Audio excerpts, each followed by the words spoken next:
Salam damai dan sejahtera untuk kita sekalian dimanapun kita berada. Melalui video ini, kita akan belajar bersama mengenai apologetika Kristen. Tentunya terlebih dahulu kita perlu mengerti tentang apologetika itu apa, bagian-bagian penting yang perlu kita mengerti lebih awal, kemudian bagaimana kita memulai suatu apologetika Kristen. Dengan sikap seperti apa kita berapologetika, dan prinsip-prinsip dasar apa yang perlu kita miliki sebelumnya ketika kita berapologetika. Tentunya apa yang dituliskan oleh Benjamin Franklin yang memberikan kepada kita gambaran berkaitan dengan proses pembelajaran ini. Menceritakan tentang kebenaran dan melupakan segala kepalsuan. Mengajarkan hal-hal yang baik, yang benar, yang suci, dan mengingat semua pekerjaan, karya, kekuatan pertolongan dari Allah untuk memberikan kepada kita suatu kekuatan yang mana kita darinya belajar tentang berbagai hal. Dengan prinsip-prinsip yang penting, mari kita lanjutkan pembelajaran apologetika Kristen. Pengertiannya perlu kita pahami terlebih dahulu. Apologetika adalah memberikan alasan yang logis, yang bergantung pada iman Kristen. Maksudnya, setiap alasan yang kita gunakan di dalam menjelaskan tentang iman Kristen harusnya logis. Dan kelogisan itu harusnya berdasarkan pada sumber dari iman Kristen, yaitu firman Tuhan. Hal ini penting supaya apologetika kita tidak berasaskan pada pengetahuan dan pengalaman manusiawi saja atau upaya kemanusiaan belaka, tetapi merupakan tanggung jawab iman, seperti yang tertulis dalam surat 1 Petrus 3 ayat 15. Kita mempertanggungjawabkan itu berdasarkan kebenaran. Kebenaran yang tertulis, firman Tuhan, yang adalah kebenaran Allah. Menurut Cornelius Van Til, dalam bukunya Christian Apologetics, memberikan kepada kita suatu pengertian bahwa berapologetika itu berarti pembelaan filsafat hidup Kristen terhadap berbagai bentuk filsafat hidup orang non-Kristen yang menyerang kebenaran Alkitab sebagai wahyu Allah. Ada beberapa kata yang penting yang ditekankan oleh Van Til. Yang pertama adalah pembelaan. Yang kedua adalah bertahan dari serangan orang-orang non-Kristen.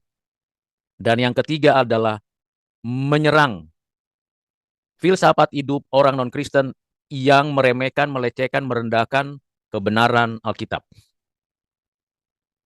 Berikutnya, kita perlu mempersiapkan diri sebelum kita berapologetika. Bagaimana kita memiliki filsafat hidup Kristen yang berbasiskan pada kebenaran Alkitab. Dimulai dari kehidupan kita sendiri yang harusnya sudah sungguh-sungguh sebagai orang Kristen, yang sudah dilahirbarukan oleh Roh Kudus, yang mendapatkan suatu pengertian yang mendasar mengenai ajaran-ajaran yang ada di Alkitab. Siapakah Allah, siapakah kita manusia, dan apa itu alam semesta, bumi dan segala isinya. John Frame memberikan pengertian tentang apologetika seperti ini. Apologetika merupakan suatu disiplin ilmu. Bagaimana orang Kristen memberikan alasan atas apa yang diharapkan orang-orang Kristen. Di sini John Frame melakukan integritas dan integrasi antara disiplin ilmu dan harapan dari orang Kristen berkaitan dengan imannya. Keilmuan di dalam berapologetika perlu diperlengkapi, dibentuk, dipersiapkan, dikonstruksi dalam diri setiap orang. Dan di pihak lain, orang yang berapologetika memiliki keyakinan yang teguh tentang pengharapan apa yang diajarkan di dalam Alkitab sebagai orang Kristen. Ketika keilmuan dan iman ini diintegrasikan di dalam menyampaikan alasan-alasan yang logis, objektif, dan komprehensif, maka diperlukan cara pandang yang jelas, yang tepat, dan yang benar. Dengan demikian, kita memerlukan prinsip dasar apa di dalam membangun sebuah pemikiran yang logis. Kerangka konstruksi iman seperti apa yang memberikan gambaran tentang harapan orang Kristen berdasarkan pada ajaran Alkitab. Tentunya kita mulai dari integritas dari orang Kristen itu sendiri. Apakah orang Kristen yang akan berapologetika itu sudah lahir baru, dilahirkan kembali oleh Roh Kudus, sudah percaya akan karya penebusan Kristus, yang juga sekaligus saat yang sama menerima iman yang datangnya dari Allah untuk mengalami hidup yang baru, posisinya sudah dibenarkan dan dituntun untuk hidup kudus oleh Roh Kudus.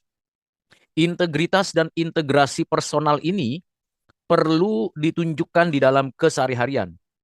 Sehingga ketika memberikan alasan berkaitan dengan pengajaran, pemikiran teologi, prinsip kehidupan, dan akhirnya cara pandang atau worldview biblical memiliki kekuatan, kekuasaan, otoritas yang datangnya dari Allah. Selanjutnya, disiplin ilmu berapologetika ini dikembangkan dengan memperhatikan strategi-strategi apa yang diperlukan dalam berbagai konteks ketika berbicara kepada manusia yang unbeliever, non-Kristen. Entah kepada seseorang atau kelompok secara multikultural, multi kepercayaan, pluralitas, dan juga pergumulan zaman. Sementara itu, William Lane Craig memberikan pengertian berapologetika sebagai bagian dari teologi Kristen untuk mencari dan mempersiapkan alasan pembenaran atau pembuktian atas klaim kebenaran pada iman Kristen. Artinya, bagi Craig, seorang Kristen yang berapologetika, ia harus memiliki pemikiran Kristen yang komprehensif, mulai dari pengenalan akan Allah, Kristus, dan Roh Kudus, memahami dan mengerti tentang gereja, akhir zaman, dan keselamatan, juga khususnya mengenai kemanusiaan berdasarkan pada semua prinsip Alkitab. Dengan pemikiran teologi Kristen yang utuh dan yang dapat diterapkan dalam berbagai konteks sebagai pengajaran yang menguasai tata berpikir dan tata aturan dalam kehidupan, maka seorang Kristen yang sudah siap dengan pemikiran Kristen yang teologinya berbasiskan kebenaran, pemikiran Alkitab, dan tradisi gereja yang teruji, ia siap mempersiapkan alasan-alasan dan pembenaran-pembenaran atau pembuktian-pembuktian mengenai iman Kristen yang sering dipertanyakan oleh orang-orang non-Kristen, orang-orang yang belum percaya, dan mereka yang sedang menuju kepada kebinasaan. Kalau kita mau kembangkan pengertian dari John M. Frame di dalam bukunya Apologetics to the Glory of God, di mana dituliskan bahwa ada 3 fungsi apologetika. Yang pertama pembuktian, yang kedua pembelaan, dan yang ketiga serangan. Biasanya orang-orang yang ingin mengajukan pengetahuan, pengertian, atau ingin mendapatkan informasi, mereka akan bertanya secara rasional atau kesulitan di dalam mengerti iman Kristen. Lalu sebagai orang Kristen, kita diberikan kehormatan untuk membuktikan kebenaran-kebenaran iman Kristen berdasarkan ajaran Alkitab. Pembuktian itu harus logis, koheren, dan koresponden, serta pragmatis bagi kehidupan orang yang ingin tahu apa itu dan bagaimana itu iman Kristen. Sementara mereka yang ingin menyampaikan keberatan-keberatan, ketidakpercayaan, atau keraguan terhadap iman Kristen, mereka mengajukan pernyataan-pernyataan secara publik atau secara personal, langsung maupun tidak langsung, mengenai iman Kristen. Mereka merasa keberatan dengan iman Kristen, Misalnya saja dengan satu klaim iman yang mengatakan bahwa hanya Alkitab saja adalah firman Tuhan dan hanya Yesus Kristus saja Tuhan, juru selamat dan penebus umat manusia, khususnya orang-orang pilihan. Dan hanya orang-orang percaya saja yang mengalami hidup yang kekal di langit dan bumi yang baru. Klaim-klaim iman itu didengar, diketahui oleh orang-orang non-Kristen yang sedang menuju kepada kebinasaan atau yang belum mengerti tentang iman Kristen, mereka berupaya menyampaikan keberatan-keberatannya dan ketidakpercayaannya. Kita sebagai orang Kristen dituntut pertanggungjawaban untuk menyampaikan apa yang sudah kita yakini itu dengan sikap hati yang benar, yang tulus, yang sungguh-sungguh untuk membela dan meneguhkan Injil. Kita memiliki sumber yang sempurna, yaitu Alkitab. Dan kita tidak menggunakan sumber-sumber dari non-Alkitab. Sekalipun kita memiliki pengertian dan pemahaman teologi, tetapi mesti kita ingat bahwa pemikiran dan pemahaman teologi kita bersumber dari ajaran Alkitab. Karena itu, kita sebagai orang Kristen wajib atau seharusnya sudah membaca, mempelajari, menghayati firman Tuhan, Alkitab dari Kejadian sampai dengan Wahyu, sehingga kita dapat mempertanggungjawabkan dengan baik iman Kristen kita kepada mereka yang meminta pertanggungjawaban karena keberatan-keberatan hati nurani, pengetahuan, ketidakpercayaan, dan lain-lain. Selanjutnya mungkin saja kita tahu di zaman sekarang ini dengan kemajuan teknologi digital, media sosial telah menjadi alat untuk menyerang kekristenan dengan berbagai cara. Dengan kata-kata yang kasar, hina, dan melecehkan, bahkan dengan cara-cara yang sangat memalukan, mereka yang unbeliever, yang sedang menuju kepada kebinasaan atau yang belum percaya kepada Kristus itu, menyerang kekristenan dengan menggunakan perangkat keyakinan mereka atau pengalaman dari mereka atau pengertian yang keliru tentang kekristenan. Serangan ini harusnya bagi orang Kristen menjadi point of contact untuk kita menyerang kembali kebodohan mereka. Tentu kita tidak boleh melakukan serangan yang bersifat hal-hal yang mencemarkan diri, merendahkan orang lain, meremehkan keyakinan mereka. Tapi kita menyerang dengan prinsip pengajaran dari Alkitab. Dengan demikian, kita mendapatkan kekuatan untuk mengerti apa yang mereka harapkan dari kita. Sesungguhnya serangan yang kita sampaikan merupakan serangan balik untuk menyerang mereka yang melakukan kebodohan. Karena mereka bisa jadi tidak tahu, belum pernah mendengar, atau mereka terkungkung dalam sistem keyakinan mereka yang membodohkan. Karena itu, mari kita belajar prinsip-prinsip berapologetika dengan baik, dengan persiapan-persiapan yang utuh lengkap. Kalau kita sudah memiliki pengertian di awal tentang berapologetika, mari kita lihat hubungannya apologetika dengan wawasan dunia Kristen. C.S. Lewis dalam bukunya Mere Christianity memberikan kepada kita suatu gambaran bagaimana seharusnya berbagai doktrin Kristen itu dipegang teguh orang Kristen. Keyakinan ini berkaitan dengan pengakuan iman, seperti Westminster Confession. Dan kekristenan juga berkaitan dengan berbagai keyakinan yang ada pada Kristen, gaya hidup Kristen, dan tentunya wawasan dunia Kristen, Christian worldview. C.S. Lewis mengingatkan kita untuk kita memiliki berbagai doktrin Kristen, dipegang teguh, utuh, lengkap, menyadari bahwa dalam sejarah gereja, tradisi gereja yang menghasilkan pengakuan iman itu perlu untuk kita terima, kita pelajari, kita jadikan itu pegangan yang kuat di dalam menjalankan apologetika kita. Kita juga perlu perhatikan gaya hidup Kristen kita, dan yang paling utama adalah bagaimana kita menerapkan wawasan dunia Kristen kita dalam kehidupan orang Kristen. Kita harus tahu wawasan dunia Kristen itu bersumber dari Alkitab, dan keseluruhannya harus kita jelaskan pada bagian-bagian lain nanti dijelaskan tentang wawasan dunia Kristen. Wawasan dunia Kristen merupakan pandangan Kristen terhadap seluruh realitas dan pengalaman hidup.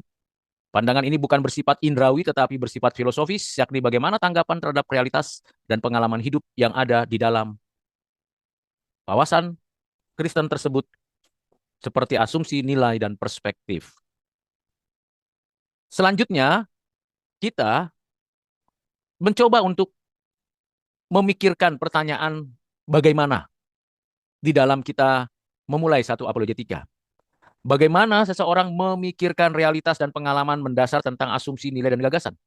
Bagaimana menafsir realitas dan pengalaman. Bagaimana mengevaluasinya apakah benar atau salah, dan baik atau jahat. Dan bagaimana tanggapan terhadap apa yang ada tersebut untuk menyerang, sehingga tidak hanya dimengerti saja atau kehidupan di bumi ini. Pertanyaan yang diajukan berkaitan dengan 4 hal penting mempersiapkan diri kita dalam berapologetika, yaitu memikirkan, menafsirkan, mengevaluasi, dan memberi tanggapan terhadap realitas. Realitas itu setidaknya ada 3 yang paling utama. Realitas keberadaan Allah, realitas kita sebagai manusia di bumi ini, dan realitas alam semesta, bumi, dan segala isinya.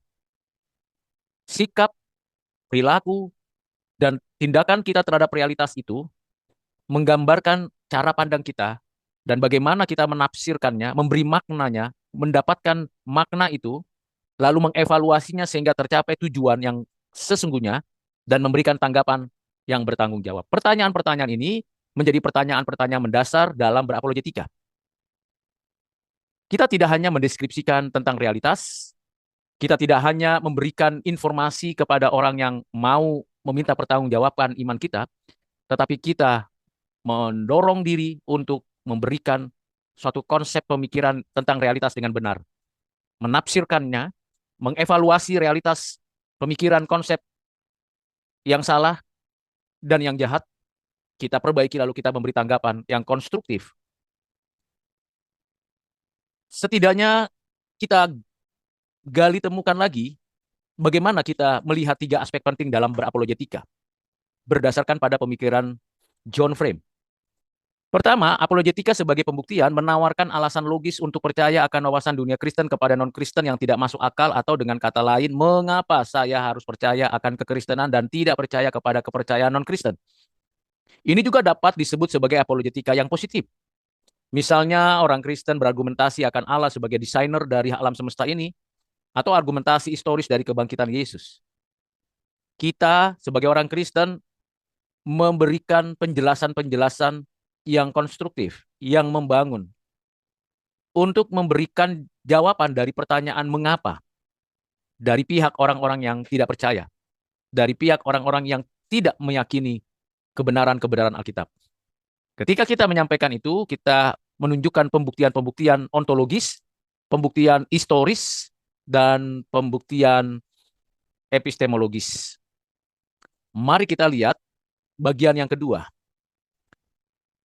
Apologetika sebagai pertahanan, perlawanan secara langsung wawasan dunia non-Kristen yang tidak logis dan bertentangan dengan wawasan dunia Kristen, dengan menjelaskan alasan logis yang dapat dipercaya, atau dengan kata lain, mengapa saya harus percaya akan kekristenan yang menyatakan kebangkitan dan keberadaan Allah. Misalnya, pengetahuan akan Allah yang inkoheren dari orang non-Kristen, lalu orang Kristen menjelaskannya secara logis.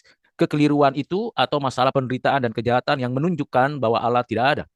Ketika orang Kristen berargumentasi akan hal itu, berarti ia sedang melakukan apologetik pertahanan. Apologetik seperti ini disebut juga sebagai apologetik yang negatif, karena orang-orang Kristen melawan pemikiran non-Kristen secara langsung, secara logis dan benar. Kita sebagai orang Kristen seharusnya memiliki keberanian untuk mengajukan penjelasan sekaligus mempertahankan iman dengan melakukan suatu upaya pembelaan dengan fakta, data, dan keyakinan yang benar. Kita berani mengkoreksi dan mengevaluasi pemikiran-pemikiran dari orang-orang non-Kristen mengenai siapakah Allah, siapakah manusia, apa itu baik, bagaimana kita mengetahui dan mengerti tentang kebenaran, dan juga berbagai prinsip kehidupan. Kita langsung berhadapan dengan mereka yang memiliki pengertian yang keliru tentang Allah yang sejati, memiliki pemahaman yang salah tentang manusia yang sesungguhnya, dan memberikan tanggapan yang konstruktif menyerang terhadap moralitas yang direndahkan oleh keyakinan mereka.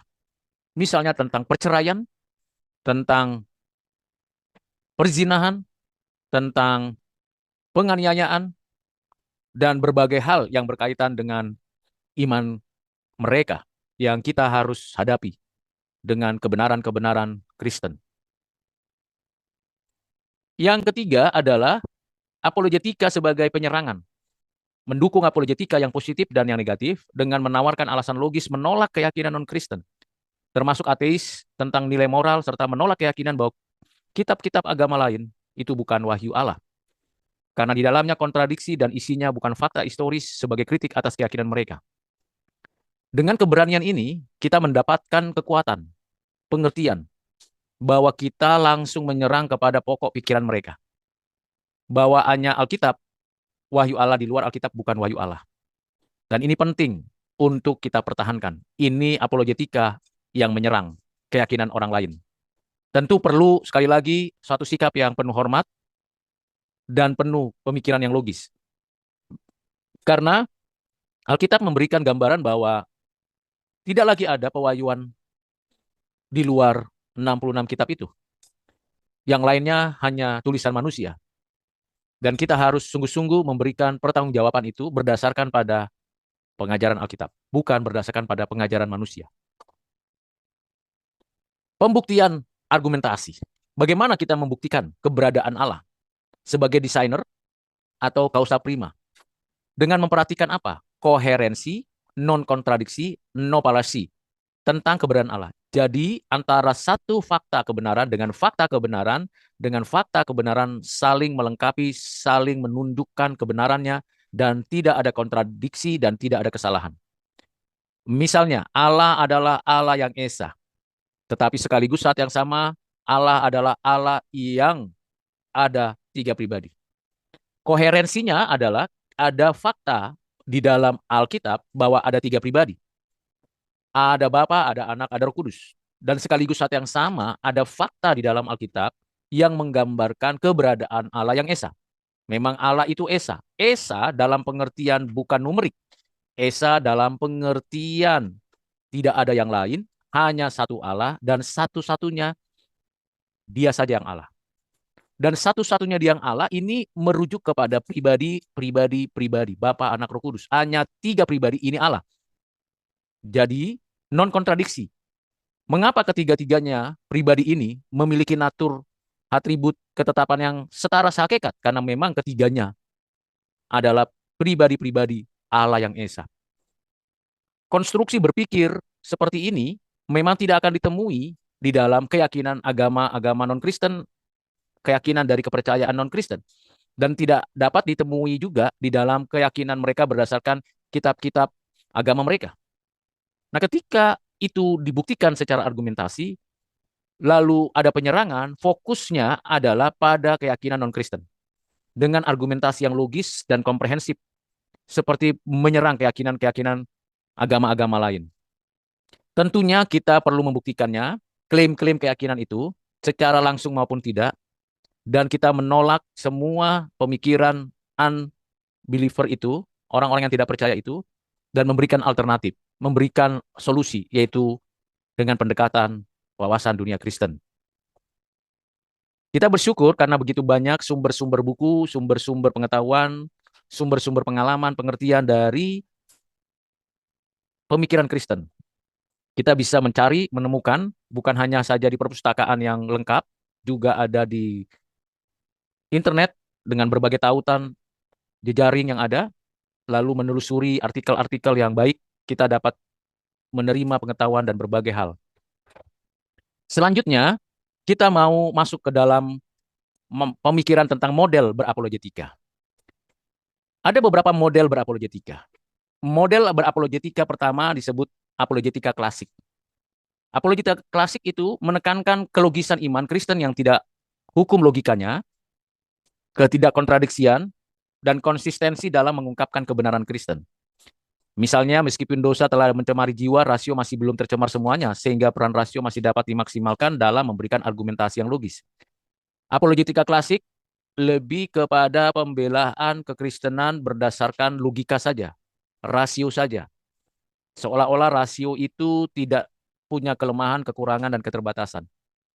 Dalam konteks kekinian, Dan dalam evaluasi kita tentang apologetika klasik, maka kita tidak memakai cara model apologetika klasik ini. Karena banyak kekurangannya, terutama ketika memakai peran rasio saja. Tidak mengoptimalkan pemanfaatan sumber Alkitab. Walaupun kita bisa berargumentasi dengan pemikiran yang utuh mengenai kebenaran Kristen, tetapi tidak mengubah cara hidup orang memperhatikan kekristenan. Yang kedua adalah model presaposisional. Ini adalah model apologetika reform yang memiliki dasar pendekatannya adalah firman Tuhan yang harus digunakan dalam setiap argumentasinya. Bukan berarti kita comot-comot ayat atau kutip-kutip ayat, lalu kita jadikan itu tameng, kita jadikan itu senjata, kita jadikan itu seperti diperalat firman Tuhan. Tidak demikian. Dalam berapologetika dengan pendekatan firman Tuhan, perlu terlebih dahulu menyadari bahwa kita berintegritas dulu dengan firman. Kita berintegrasi secara personal dulu dengan firman Tuhan. Kita memiliki suatu pengertian yang mendasar dulu dengan firman. Barulah kita dengan mudah dan dengan tepat memanfaatkan kebenaran firman Tuhan, pengajaran yang ada di dalamnya, maknanya, tujuannya, bahkan hal-hal apa yang perlu kita sampaikan. Tidak semua ayat, kata, kalimat yang ada dalam Alkitab dapat kita jadikan suatu pembenaran, pembuktian, karena ada yang tidak lagi dikerjakan dan ada yang masih terus dilakukan. Misalnya saja, kita tidak lagi menjadikan ibadah model Israel pada masa mereka ada di padang gurun atau pada masa mereka ada di dalam konteks kerajaan Israel. Tentunya kita tidak lagi menemui atau menemukan model ibadah seperti yang ada di dalam perjanjian lama. Membawa korban persembahan, ada imam yang menyembelih korban, membawa ke dalam bait Allah, membawa kepada ruang kudus dan ruang maha kudus. Tidak menemukan itu lagi karena semuanya itu sudah diselesaikan di dalam Kristus. Jadi kalau kita melakukan pendekatan dengan firman Tuhan, mesti cermat, hati-hati, dan penuh kewaspadaan. Sekali lagi, jangan kita hanya kutip-kutip ayat tanpa memperhatikan teksnya, konteksnya, makna aslinya, dan penerapannya pada momen konteks pembaca, penulis mula-mula, dan aplikasinya, penerapannya pada konteks kekinian.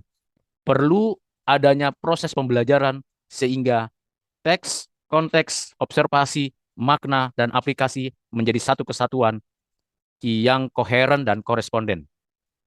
Karena itu dengan model presaposisional, keefektifan dalam berapologetika sangat bergantung kepada seberapa jauh kemampuannya secara tepat menggunakan firman Tuhan. Apologetika reform berargumentasi bahwa dasar iman Kristen harus berbasis kepada kebenaran kitab suci, bukan berusaha membuktikan iman Kristen melalui pengalaman dan logika. Karena pengalaman bisa bersifat subjektif, personal, dan berbeda konteks, berbeda pula pengertiannya. Dan logika selalu berorientasi pada kemampuan kapasitas manusia menjelaskan dengan kata-kata yang terbatas. Selain itu, karena dosa telah merusak atau mendistorsi kemampuan untuk memahami Allah, kecuali Roh Kudus berkarya di dalam diri kita memberi pencerahan. Ini model kedua. Model ketiga adalah model evidensia.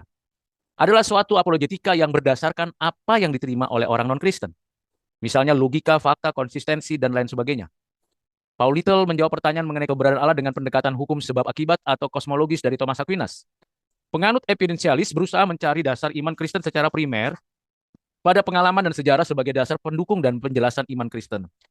Model evidensialis ini lebih banyak memberikan kepada kita kemenangan sepihak. Maksudnya kita bisa menyodorkan dan mengusulkan ini loh fakta-fakta historis, fakta arkeologis, fakta tekstual, dan data-data yang lain, bahkan pengalaman-pengalaman di masa lalu, historisitas, dan kita bisa mencari sebab akibat, tetapi tidak masuk ke dalam wilayah untuk memberikan dorongan, tuntunan untuk mereka meyakini kebenaran Alkitab. Karena dari pihak non-Kristen pun memberikan fakta-fakta mereka yang mereka asumsikan dan anggap itu benar. Dan ini menjadi sebuah konflik perdebatan sampai pada sisi di mana kita tidak mendapatkan suatu keuntungan apapun. Akhirnya biasanya menjadi debat kusir dan lebih menekankan kepada siapa yang punya data itu yang benar, itu yang menang. Model evidensia lebih baik menjadi bagian awal saja dari sebuah proses berapologetika. Yang ketiga, yang keempat, yang terakhir adalah model fideis yang menekankan bahwa pencarian kebenaran Kristen adalah usaha bersifat subjektif Sebab esensi kebenaran adalah bersifat subjektif, bukan objektif dan mutlak. Berdasarkan keyakinan di atas, mereka percaya bahwa kebenaran Allah tidak ada kaitannya dengan peran rasio, tetapi percaya apa yang telah diwahyukan oleh Allah. Model fideis ini lebih menekankan pada pengalaman personal, pengalaman pribadi subjektif. Jadi pengalaman dia bersama dengan Tuhan menjadi kekuatan dalam membela imannya, dalam menyerang keyakinan orang lain, dalam mendudukan dirinya sebagai orang yang bertahan terhadap keimanan Kristen. Sementara rasio tidak digunakan, lalu wahyu yang dari Allah dipercaya begitu saja tanpa memperhatikan keseluruhan dari kebenaran itu. Biasanya model fideis ini digunakan oleh orang-orang yang tadinya percaya kepada sesuatu yang di luar Kristen, atau tadinya dia non-Kristen lalu dia menjadi orang Kristen, lalu kemudian ketika dia diserang dia menggunakan pembelaan apologetikanya dengan pengalaman. Dan biasanya orang-orang seperti ini akan runtuh pemikiran imannya kalau ada pengalaman yang lebih supranatural, yang lebih mm, terkena di dalam dirinya. Karena itu model fideis ini sangat mudah goyah, sangat mudah goncang, karena pengalaman-pengalaman itu pada momen tertentu, waktu tertentu, di tempat tertentu itu bisa oke, bisa baik, tetapi nantinya di tempat lain atau berhadapan dengan pihak lain akan mengalami kegaduhan, kegoncangan, dan akhirnya meragukan sendiri imannya. Saya menyarankan untuk kita menggunakan model presaposisi dengan tetap mengintegrasikan iman dan ilmu pengetahuan. Mengintegrasikan ini bukan berdasarkan pada pengalaman, pengetahuan, pengertian dan keyakinan personal subjektif, tetapi berdasarkan pada firman yang dikonstruksi dalam pemikiran teologi dan diwujudkan di dalam wawasan dunia Kristen yang lengkap. Mari kita lanjutkan hal-hal apa saja yang perlu kita lakukan lagi. Nah, ada tujuan berapologetika. Jadi tujuan berapologetika secara persuasif menjawab keberatan-keberatan yang secara jujur menghalangi orang untuk beriman kepada Yesus Kristus. Jadi kita secara persuasif menjawab keberatan yang secara jujur menghalangi orang-orang yang non-Kristen itu untuk datang kepada Kristus, untuk beriman kepada Kristus. Memang kita sudah belajar cara berapologetika dengan pandangan klasik, evidensial, presaposisi, reform, dan kasus per kasus. Tetapi semuanya kita harus tahu ada cara dan strategi yang perlu dilihat konteksnya dalam berapologetika. Jadi ada kalanya kita menggunakan pendekatan klasik, evidensial, presaposisi, epistemologi, kasus per kasus, dan sebagainya. Lalu kita bisa menjawab pertanyaan-pertanyaan dari orang-orang non-Kristen, bahkan dari orang-orang Kristen yang ragu dan yang masih belum percaya akan kekristenannya. Ada 7 tujuan berapologetika. Yang pertama, memuliakan Allah. Jadi mesti ditekankan di dalam hal ini, memuliakan Allah. Bukan memuliakan diri, bukan memuliakan seseorang yang lain, tapi Allah sebagai pribadi yang dimuliakan. Sebagai yang menjadi pusat, bersifat teosentris. Yang kedua, membungkam pemikiran dari orang yang tidak percaya. Dengan menyampaikan tanggapan yang benar dan logis. Jadi membungkam pemikiran. Tetap kita harus manusiawi, tetap kita harus menghargai kemanusiaannya, tetapi kita bungkam pemikirannya dengan tanggapan yang benar dan logis. Yang ketiga, memberitakan Injil. Jadi tujuannya untuk memberitakan Injil dalam pengertian bahwa itu adalah pra-penginjilan, bukan sepenuhnya proklamasi Injil. Ini tentunya diperlukan keberanian, waktu yang cukup, dan tentunya keseringan atau durasi atau berapa lama ia berjumpa dengan orang-orang non-Kristen tersebut. Yang keempat adalah mendidik gereja secara individu dan komunitas, supaya gereja dikuatkan, jemaatnya dikuatkan, dan dikembangkan imannya, dan memperkaya pemikiran orang percaya. Dengan berapologetika, gereja mendidik jemaatnya dengan baik. Kelima, melindungi gereja, di mana banyak juga orang Kristen yang masih ragu-ragu, yang keberatan dengan iman Kristennya, bahkan mulai meninggalkan persekutuan, bahkan tidak mau percaya dengan kebenaran Alkitab karena pergumulan hidup, karena isu-isu kontemporer. Akhirnya banyak juga orang Kristen yang pindah keyakinan, pindah agama, karena mereka tidak mendapatkan jawaban dari kesulitan mereka, dari pergumulan hidup mereka. Maka berapologetika di dalam kehidupan bergereja itu melindungi gereja, sehingga gereja, yaitu orang-orang percaya, tetap setia kepada Tuhan dengan pengajaran yang utuh, yang meneguhkan dan menguatkan.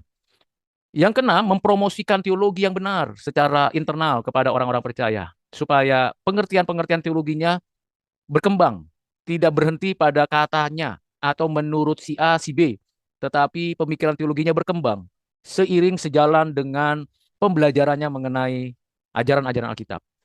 Dengan demikian, pemikiran teologinya yang solid, biblical, sistematis itu menguatkan pengertian-pengertian imannya, sehingga ia bisa menang menghadapi berbagai macam serangan.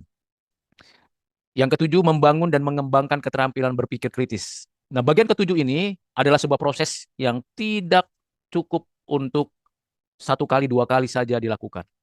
Membangun dan mengembangkan keterampilan berpikir kritis atau critical thinking perlu dilakukan sebuah evaluasi, ujian, contoh, praktik, dan berbagai cara. Sehingga kita memperlengkapi perbendaharaan pikiran dan perbendaharaan pengalaman, serta perbendaharaan kasus per kasus. Lalu kemudian kita dapat mensistematiskan semuanya dan mengkonstruksi ulang, sehingga ketika ada persoalan masalah iman yang mana diserang oleh orang-orang non-Kristen, maka dengan berpikir kritis, kita bukan hanya kuat, teguh, maka kita bisa menyerang kembali. Inilah tujuan dari apologetika Kristen. Ada penjelasan dari keseluruhan dalam satu kalimat penting yang saya usulkan untuk kita boleh pikirkan dan renungkan bersama. Keberhasilan apologetika Kristen karena Allah beranugerah. Berpusat pada Kristus dan Roh Kudus memberikan pencerahan kepada orang-orang yang tidak percaya berdasarkan pada seluruh pengajaran Alkitab, pemikiran teologi dan kehidupan rohani yang saleh. Dari penjelasan yang sudah disampaikan sebelumnya, maka dapat kita ketahui bahwa ada anugerah Allah, ada Kristus yang menjadi pusatnya, ada Roh Kudus yang berkarya di dalam dan melalui hidup kita, ada firman yang menjadi basis pengajaran, ada pikiran teologi yang memberikan sistematika di dalam kita menjelaskan iman kita, dan ada fakta-fakta iman dalam kehidupan rohani kita yang saleh. Hal-hal apa saja yang tidak boleh atau tidak seharusnya dilakukan dalam berapologetika? Yang pertama, popularitas. Kita tidak mencari popularitas. Bukan nama kita yang dipopulerkan, tapi nama Tuhan Yesus, kebenaran firman, kasih dan kebenaran Allah yang dinyatakan. Jadi bukan popularitas. Dan karena itu kita tidak perlu meminta maaf atau mencari suasana toleransi ketika melakukan suatu sikap berapologetika. Yang kedua, tidak membiarkan argumentasi yang salah. Jadi kalau ada argumentasi penjelasan yang salah, kita harus memberikan pertanggungjawabkan dan beri penjelasan. Yang ketiga, tidak melakukan bullying intelektualitas dengan sikap manusiawi. Artinya tidak membenci orang yang tidak percaya. Memang mereka memiliki kepercayaan yang salah, yang keliru, yang tidak sesuai dengan kehendak Allah. Tetapi kita tidak boleh bullying intelektualitasnya. Kita tidak boleh keluarkan kata-kata yang kasar, yang meremehkan, melecehkan orang lain. Kita perlu kembali kepada pandangan kita terhadap iman yang sesungguhnya. Keempat, kita tidak bisa menggantikan berapologetika itu seperti sebuah penginjilan. Tidak demikian. Ini pra penginjilan tetapi bukan penginjilan yang sesungguhnya. Karena dalam penginjilan yang sesungguhnya kita harus menjelaskan tentang kekristenan kita berdasarkan karya penebusan Kristus dan pribadi Kristus yang harus dijelaskan secara menyeluruh.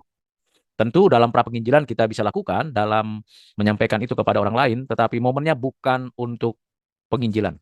Penginjilan tahap berikutnya dari berapologetika.